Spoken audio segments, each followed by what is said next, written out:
Heart attack سے متعلق سائنسدانوں کا حیرت انگیز انکشاف۔ دل کے دورے کے حوالے سے سائنسدانوں کو ایک نئی تحقیق میں حیرت انگیز انکشاف ہوا ہے۔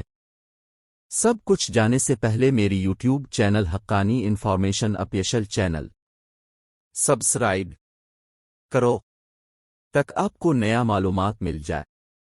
ماہرین نے نئی طبی تحقیق میں دریافت کیا ہے کہ پورے ہفتے میں پیر ایک ایسا دن ہے جب ہارٹ اٹیک کی سنگین ترین قسم کا سامنا ہونے کا خطرہ سب سے زیادہ ہوتا ہے۔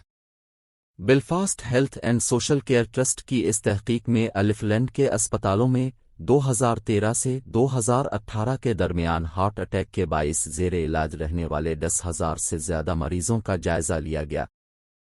ہارٹ اٹیک کی سب سے سنگین قسم ہے جس کے دوران دل کی مرکزی شریان مکمل طور پر بلاک ہو جاتی ہے۔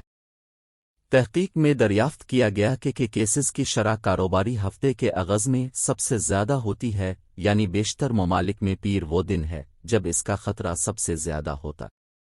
چینل کرنا نہ بھولیں سبسکرائب۔ محققین نے بتایا کہ ہارٹ اٹیک کی اس قسم اور کاروباری ہفتے کے آغاز کے درمیان تعلق ماضی میں بھی تحقیقی رپورٹس میں بیان کیا گیا ہے۔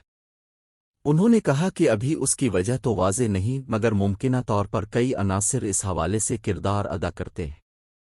ماضی میں تحقیقی رپورٹس میں بتایا گیا کہ چھٹی کے دن آنے والے ہفتے کی مصروفیات کا خیال جسم میں چند ہارمونز کی سطح بڑھاتا ہے، جس سے بلڈ پریشر بڑھنے اور خون جمنے جیسے مسائل سے ہارٹ اٹیک کا خطرہ بڑھتا ہے۔